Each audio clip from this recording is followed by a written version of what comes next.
Hi, good morning. It's Saturday morning at the office in Cabo San Lucas with me, Lynn Pierce. Hi. I missed last week. Caught something from a friend of mine who was sick for a couple weeks. So if I do a little coughing now and then, I apologize, but I'm still getting my breathing back to where it needs to be. So it's still a little difficult. Plus my birthday was Thursday, I think. And really wasn't in the mood to do any celebrating. I wasn't feeling that well. And I don't know if it's the same for everybody else, but when you're over 60,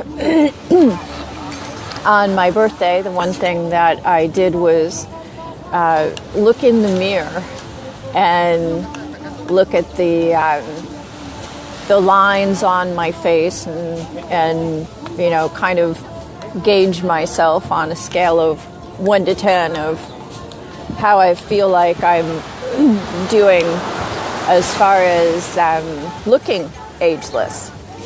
And back in, I think in 2009, I started using some really great high-end anti-aging skincare regime that I was doing. And if you go back, excuse me, if you go back and look at videos from late 2008, early 2009, and you see what I looked like, and then by the end of 2009, after just a couple months of using those products, or the beginning of 2010, and look at videos from then, I literally looked 10 years younger, which was really great. And in 2013, I made the decision to discontinue those high-end products because I wasn't working, and so it had already been a couple years since I'd closed down my business. So there were some things that I decided I would rather let go of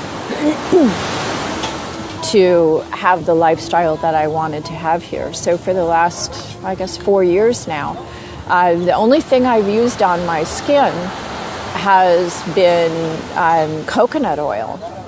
And I know I can't see me, so I'm hoping that now that I'm in the sun that you can actually, I don't know if it makes a difference if I move it around this way, if you can actually see me, but you know, I stopped wearing foundation back in 2009 when my skin got so much better.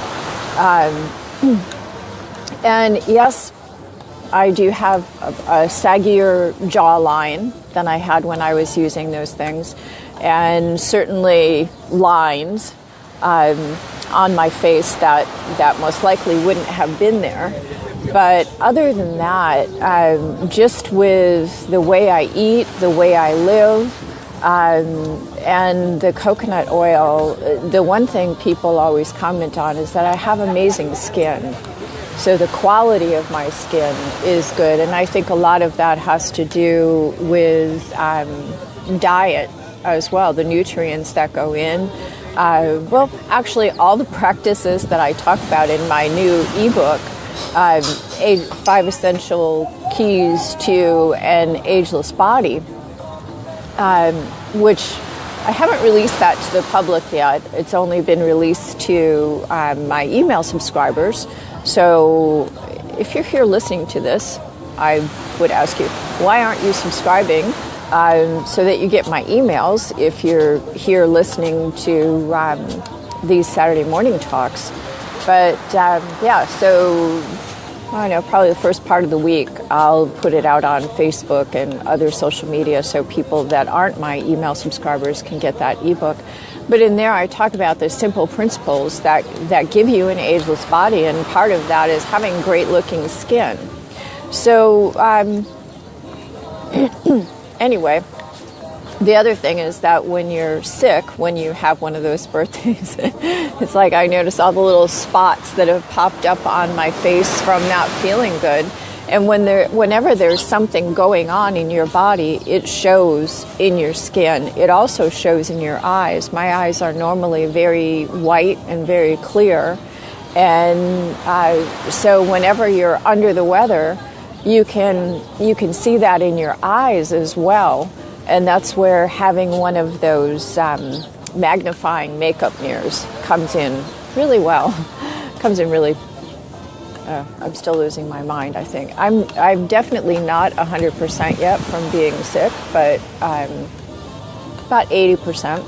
So anyway, today I want to talk about morning rituals, because most people have some kind of morning ritual. And on the way down here, I was thinking about, well, what's the difference between a morning routine and a morning ritual? Hi, Mike Jones and Sherry. Hi, Andrea. So happy to see you here. Thanks for watching. To me, the difference between rituals and routines, it just in my mind, is one that maybe rituals are more a matter of a mindfulness practice, where it's something that you have a deep intention behind, rather than just a routine that you fall into, or a routine you create for convenience, or whatever it may be. So I like to look at it as morning rituals more than routines. And I have always had them for more years than I can even remember.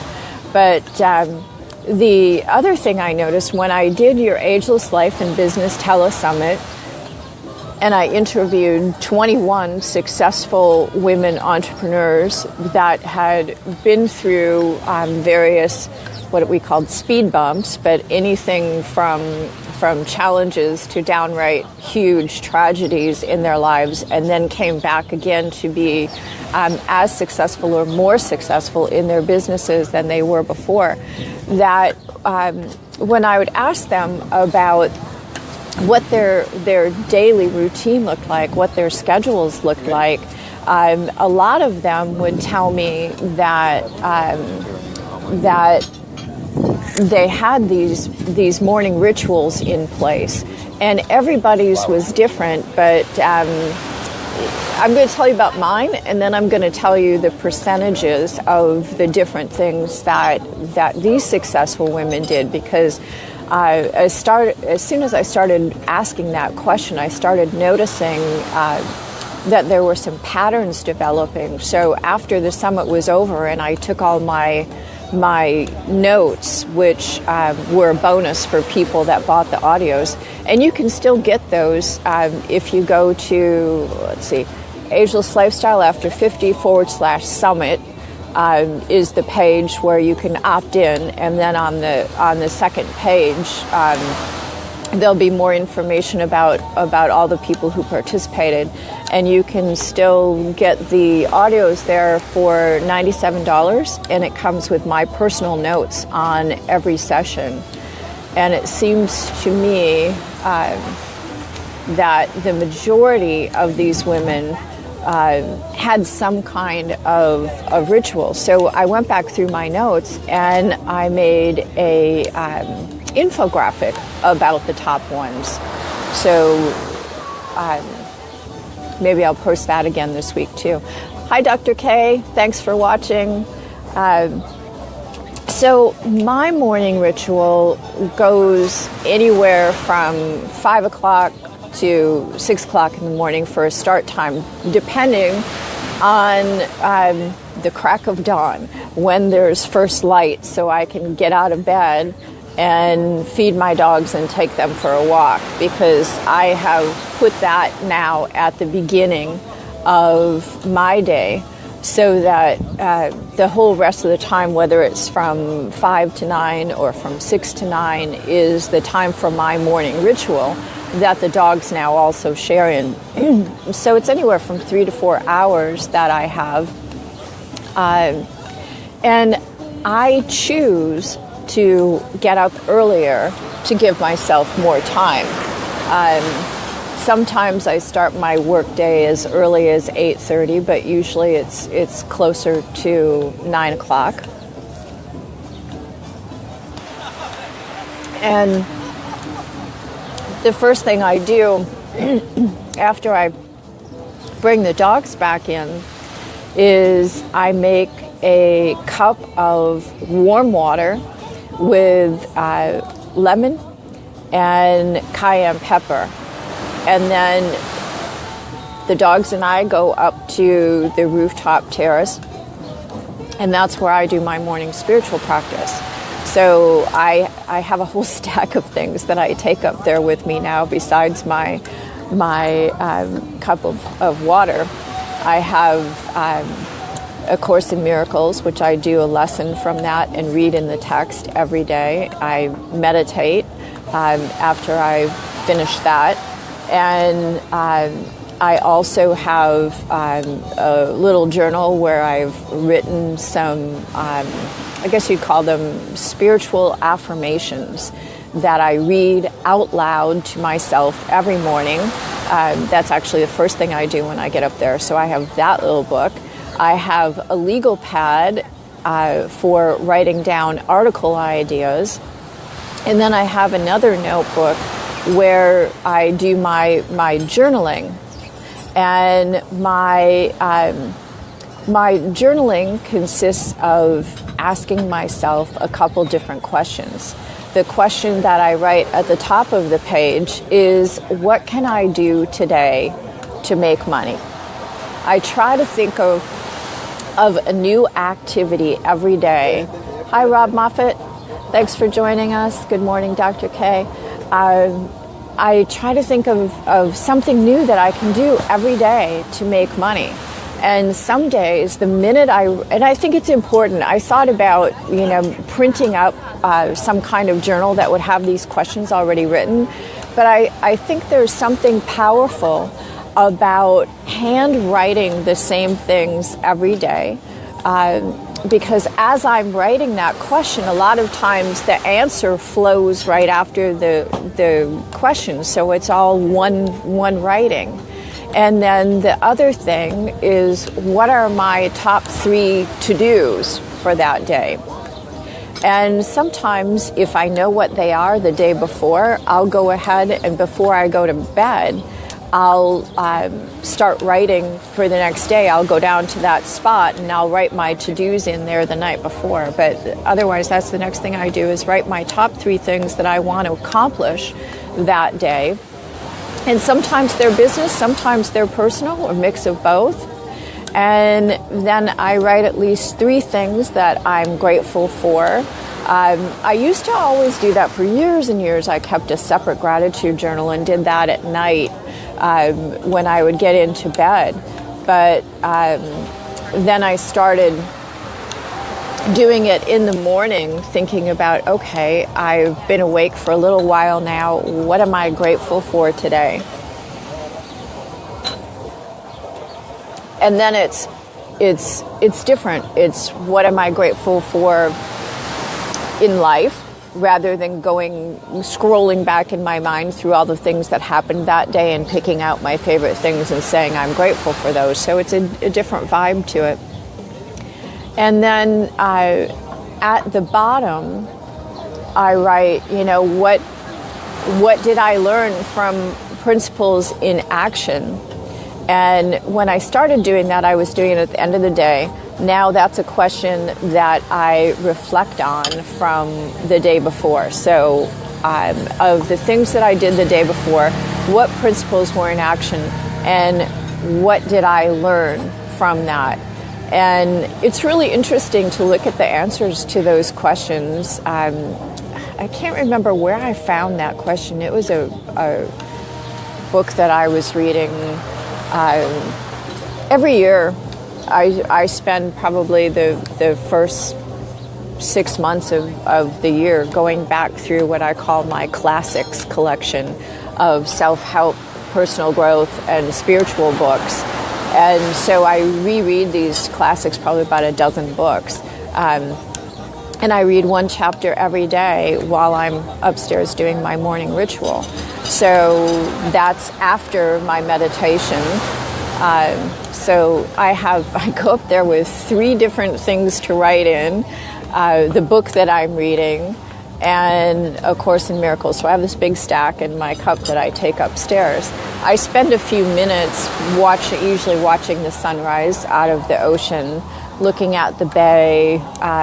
If there's a cruise ship coming in or something, I'll watch that for a few minutes to just get myself grounded in the beauty of where I live and what my life is. And then I go into my spiritual practice and doing all those things. And I spend about an hour upstairs doing all that. And then I exercise when I come back down. Either I have a Pilates DVD that's God, I don't even know. I'm guessing 15 years I've had it. And a yoga routine that I've been doing even longer than that. And some days, Monday, Wednesday, Friday, I do the Pilates. And some days I decide to walk instead of doing yoga. So that's the next part of my daily routine. And so if I choose to just have I call it my tea concoction. I really need to do another video for this tea because it's got everything but the kitchen sink in there. And it's full of healthy things that you should have every single day that have tremendous benefits to your health. Even though I have been sick now, I rarely get sick, and I can normally be around people that are sick and not get it myself. So this was kind of unusual. But I think a lot of it has to do with that tea. I have a green smoothie in the morning or a juice.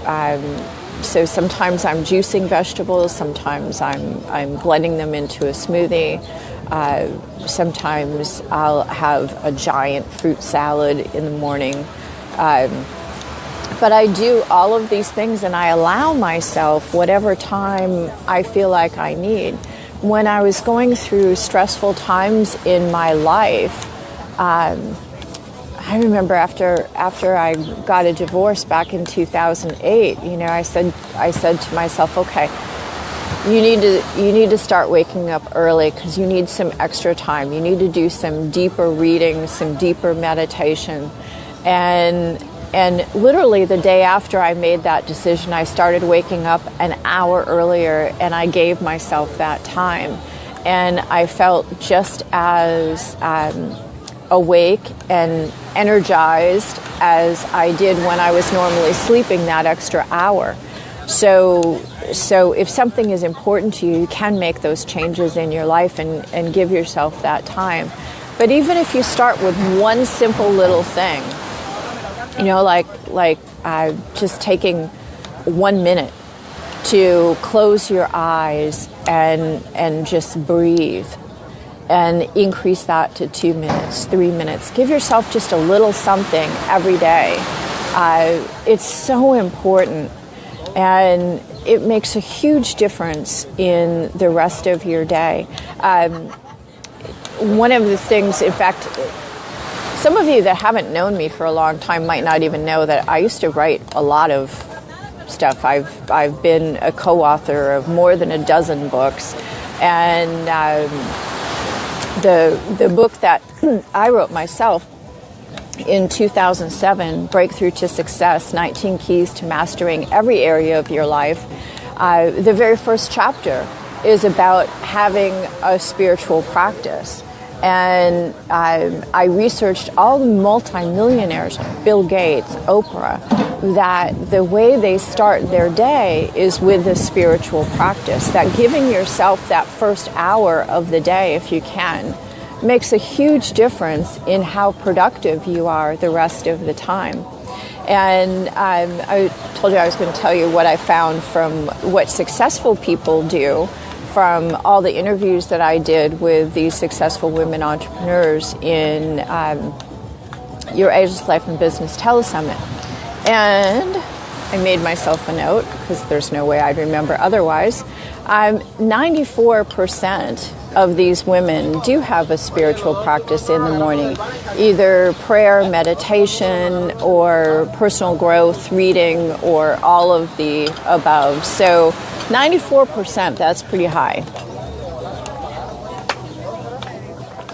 And 89% practice self-care as part of their daily routine or daily rituals. And that's, the self-care is a lot of different things, but the focus of it is on work-life balance, making sure that you take the time to take care of yourself, your body, mind, and soul, so that you can be there 100% for your business. 78% were up before 7 o'clock. And that was anywhere from 5 to 7 a.m. that 78% of them were up. So I think that's a big affirmation. There were a couple people that are night owls or people that don't start their workday until late morning.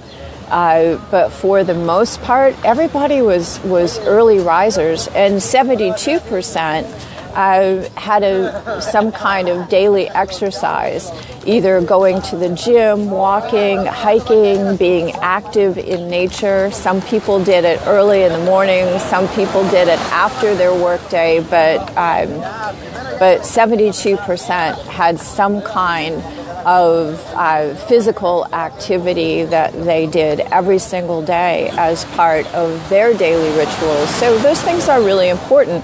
I would love to hear from you what your morning rituals are, or your morning routines. What do you do every day that feeds your soul and gets you going? I think that's about it for this topic. I did mention my new ebook, The 5 Essential Keys to an Ageless Body. And I will make sure, if you are on my email list, go back. Well, you got an email yesterday that would have a link to that in it. And and that also comes with a bonus ebook that's a checklist of anti-aging food and drinks. And hi, Jim, back from a 22-minute walk. Good for you, Jim. That's a good morning ritual to have. What was I saying? Oh, the checklist. It's not just a checklist of foods. It talks about what the nutrients are that you find in each of those food and drinks, and also the health benefits of them. So it's good information for you to have, nutrients that your foods and drinks that you want to put into your diet if they're not there already, or if they are there, you'll have a better understanding of how it feeds your body. So I would say if you're not on my list, go to Ageless Lifestyle After 50, click on any of the free gifts on the right-hand side, or better yet, buy something. You can either buy this ebook. I did put on